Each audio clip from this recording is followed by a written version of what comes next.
There's one big difference in this second coronavirus wave from the first.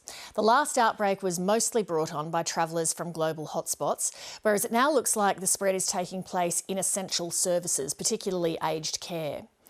Insecure work is a factor, but 730's also heard allegations of full-time workers sick with coronavirus who aren't being paid sick leave. Nadia Daly reports.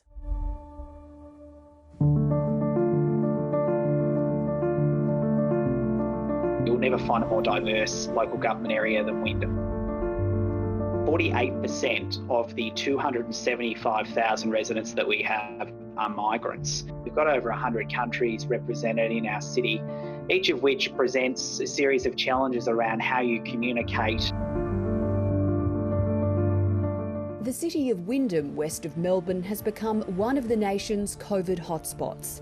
It now has 996 confirmed cases, the highest number in the country, and 11 businesses in Victoria have been identified as major clusters.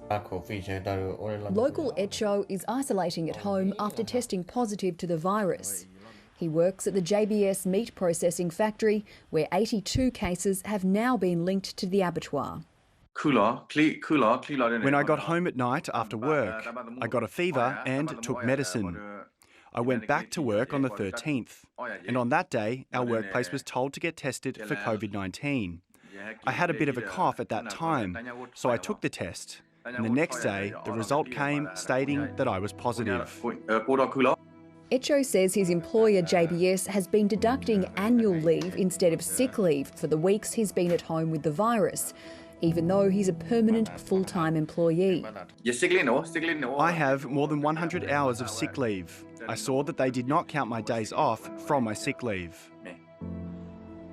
JBS insists that any worker who tests positive to the virus is entitled to take sick leave. In a statement, the company claims there's been confusion among our workforce about the type of leave employees are entitled to take. However, after 730 contacted JBS, they offered to change Echo's annual leave to sick leave. If you've got the coronavirus, you are certainly sick, and it is sick leave, not annual leave.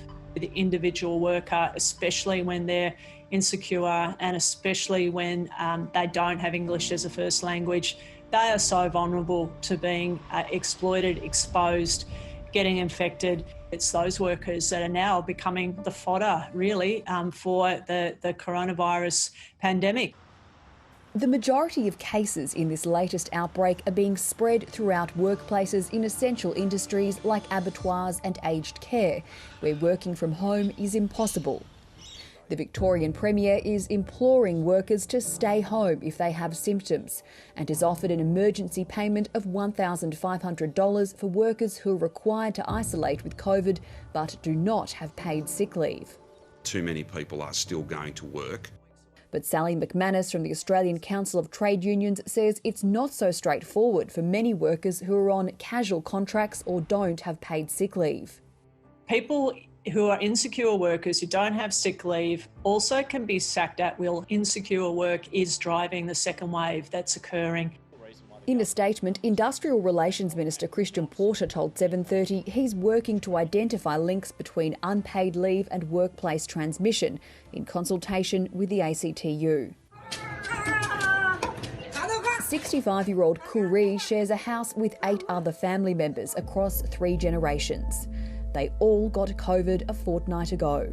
When I sleep at night, I felt chills and aches. His son-in-law works at another local meat processing plant, Somerville Retail Services, and unwittingly brought the virus home. He felt sick, took paracetamol and went back to work. After it happened twice, we drove him to have a test. Both he and his wife, my daughter, had a test.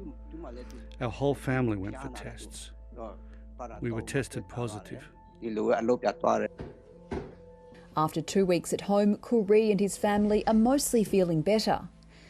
They all still rely on a weekly SBS Burmese radio show to keep them informed about the virus.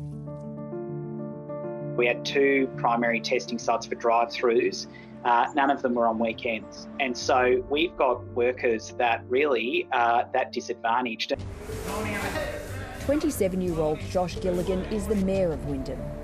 delivering 600 meals a week, 250 hampers that are comprised of staples to hundreds of families, some of which have COVID, who cannot leave their home. They don't have the support networks like most of us do. We're making sure that the families in these homes don't have to choose between making sure they have food to live on versus leaving the home.